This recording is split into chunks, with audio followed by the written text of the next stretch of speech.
Hello everyone, Juxtaposition here. Today's video will be entitled The 27 Club. It's a club of officially 6 members, led by the most recent member, Amy Winehouse. So I'm going to lead with Amy Winehouse because she was my most favorite female solo singer-artist, and she is the most recent member of the 27 Club. Let me run down the list of the members of the 27 Club. First, we had Brian Jones, who appears to have been murdered on July 3rd, 1969, in East Sussex. It's about 100 kilometers south of the city of London. And he was found at the bottom of the deep end of his swimming pool. July 3rd, 1969. Brian Jones was the founder of the Rolling Stones, and he was killed at age 27. There was not any real professional police investigation of this.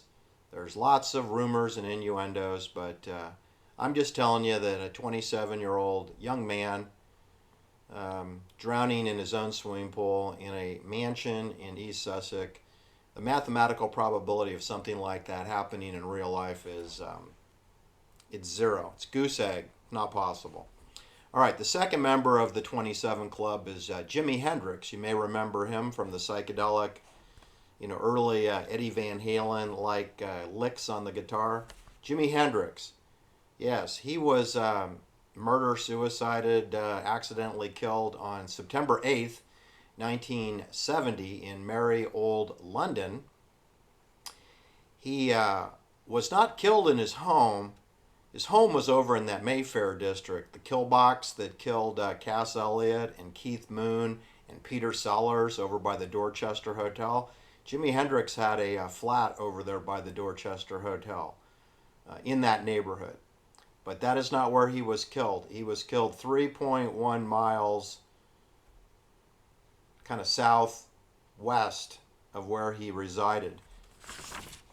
His actual home address was 23 Brook Street in the Mayfair district. But like I said, he was killed at the Samakark Hotel, 3.1 miles away, with his latest girlfriend, who was an ice skater model, who went on to marry a rock star after Jimi Hendrix. Very suspicious. There is, again, no professional autopsy, no professional police investigation into the mysterious death of Jimi Hendrix.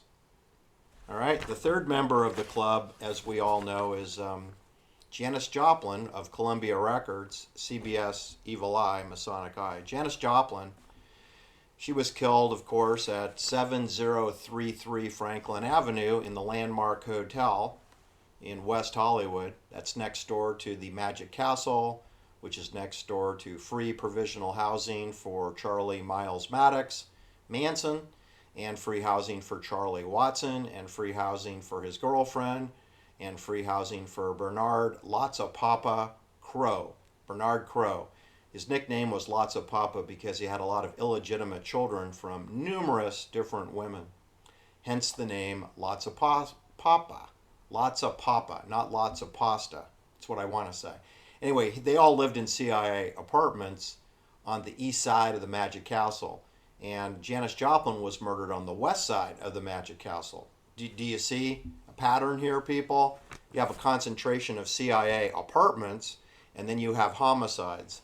And you also have the Academy Awards Dolby Theater right there, right across. You just have to walk across Franklin Avenue, and to the south of the Magic Castle is where you have the Will Smith fake bitch slap to Chris Rock, staged for television, 29 camera angles, and they only show you one. It's like 9/11, right? Anyway, Janis Joplin's publicist went on to become the star witness against Bernard Goetz in the New York subway shooting. Myra Friedman, if you believe that, a Jewish publicist woman who handled Janis Joplin for Columbia Records, she goes on to be the fake neighbor of Bernard Goetz in Manhattan, New York, in Greenwich Village. She testified against him at his trial. I don't think the jury bought the what's her name? Myra Friedman. I don't think the jury liked Myra Friedman because they kind of dismissed her as maybe, since she's working for the New York Post, I don't think they trusted her articles that you can be both a witness and writing stories about the subway shootings.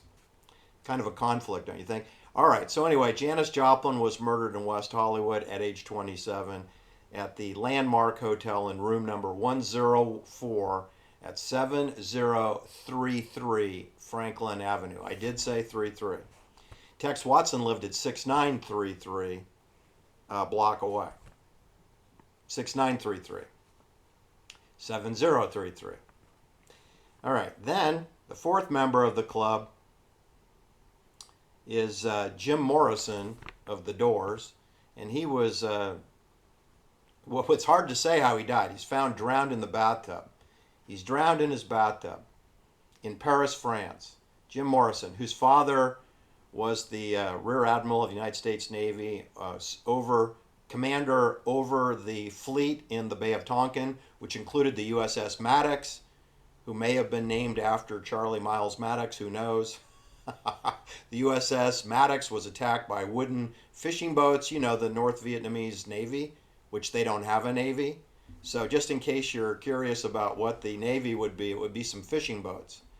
They like to say in Wikipedia it was torpedo boats, but they don't own any torpedoes and they have no Navy. So I'm going with the fishing boats attacking a United States destroyer, Maddox, in the Bay of Tonkin, which led to a 10-year war for Monsanto, Dow Chemical, Lockheed Martin, General Dynamics, Bell Helicopters, which sold almost 1 million helicopters in Vietnam.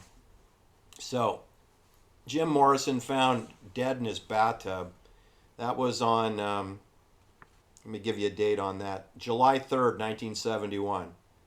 So it was shortly after Janice Joplin's murder, which everybody knows that's October 4th, 1970. We know that because that's just exactly 1 year on the dot of Diane Linklater being thrown out of her 6th floor of the Shoreham Towers in front of another free housing apartment building on North Horn Avenue. 1211 North Horn Avenue was where CIA put up about 25 different operatives.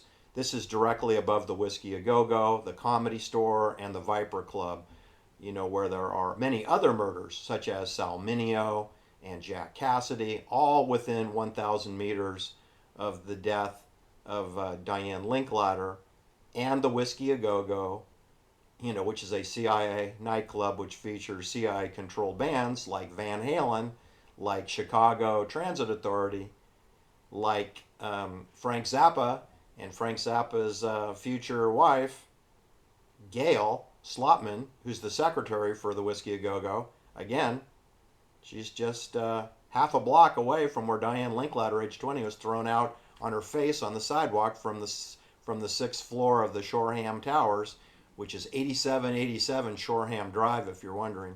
It's on the corner of North Horn Avenue and Shoreham Drive, above the Whiskey A Go-Go, where River Bottom Phoenix was killed, where Jack Cassidy was killed, where Sal Mineo was killed, all within a few blocks of that zip code.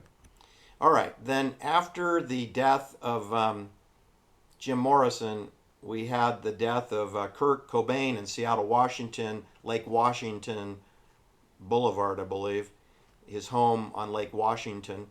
Kurt Cobain killed at age 27 on April 5th, 1994.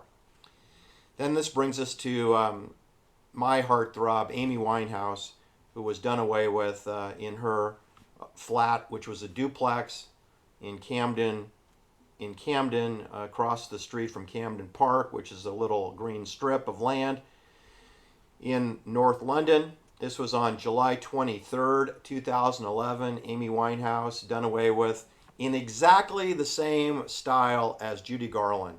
In other words, barbiturates and or toxic alcohol and bulimia. In other words, Judy Garland suffered from bulimia, and it's pretty clear that Amy Winehouse did as well.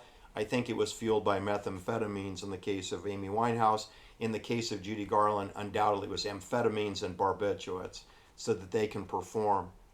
Anyway, Judy Garland was 47 years old when she was done away with, in precisely the same way as Amy Winehouse. So she's not in the 27 Club. Amy Winehouse was 27 years old. It's a real tragedy. You know, when I look at these deaths, these murders, which are in the hundreds now, I'm astounded by how young many of these people are. And in the 27 Club, these are all musical singers. These are all musical singers or performers in a group on a musical act. Brian Jones, the Rolling Stones, Jimi Hendrix and the Jimi Hendrix Experience, Janice Joplin and her group, Jim Morrison and the Doors, Kurt Cobain and his group, Amy Winehouse and her band. They're so young, and I can tell you absolutely that some of these people are born into it because of their parents, and some people are chosen because of their talent. But there's no informed consent here. It's just like the jab, right? Nobody explains to you what's in the jab. Nobody tells you when you sign a contract for EMI, which is basically goes by the name of Capitol Records, which is really controlled by CBS, Masonic Eye, and RCA Victor. You do know that EMI, which signed the Beatles, they're owned jointly by RCA and CBS. And that's who controlled, Greg Kihn band, and that's who controlled Judy Garland, and that's who controlled Janice Joplin, and that's who controlled Amy Winehouse, and that's who controls all of these stars. It's RCA. It all boils down to RCA and Columbia because they control the distribution of the radio frequencies. They control your music play on the radio. They control the songwriting and the professional artists behind the music. And you don't go anywhere without the Masonic Evil Eye, the number 33, 66, 999. You don't go anywhere without their provisional housing and control. Anyway, those are the 6 members of the club. Brian Jones, Jimi Hendrix, Janis Joplin, Jim Morrison, Kurt Cobain, and Amy Winehouse. All right. Now, there are a bunch of other murders that don't fit into the club that all occurred in the city of London. Judy Garland kicked it off on June 22nd, 1969. Then, 2 weeks later, we have the murder of Sharon Tate, who hadn't had her 27th birthday yet. She was 26. Then we had the Jimi Hendrix death. Then we had Janis Joplin following Jimi Hendrix by 1 month. 1 month after Jimi Hendrix was killed, Janis Joplin was killed in West Hollywood. Then we had Cass Elliot, who lived in Laurel Canyon at the Natalie Wood complex. She was done away with in London at the across the street from the Dorchester Hotel in July 29, 1974 at age 32. 4 years later, Keith Moon is done away with in that exact room of that apartment. Then we have Peter Sellers, who has a heart attack in the Dorchester Hotel after eating lunch in his room. One wonders if that was food poisoning. That was in July 24th, 1980. Peter Sellers done away with at the Dorchester Hotel. Roberto Calvi was done away with in London, hung by an orange rope with a love knot under the Blackfriars Bridge. That was on June 17th, 1982. He's the most premier banker in the world. Hung, I'm sure he was drugged.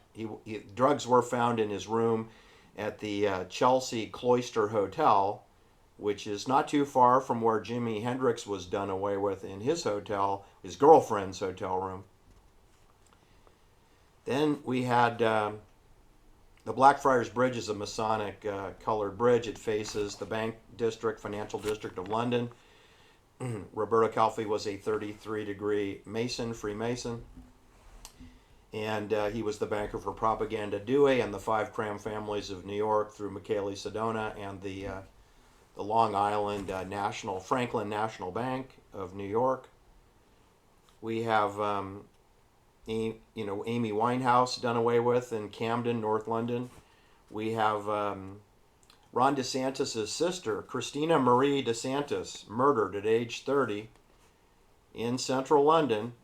On May 12th, 2015. You don't hear any stories. I just understand that Ron DeSantis, the fake governor of Florida, CIA, Navy intelligence, Ron DeSantis, Yale, Harvard Law School, Prisoner Dilemma Game, Office of Judge Advocacy, Office of Navy Intelligence, Ron DeSantis, Guantanamo Bay, Ron DeSantis, Fallujah Prison, Ron DeSantis. He's going to run for president.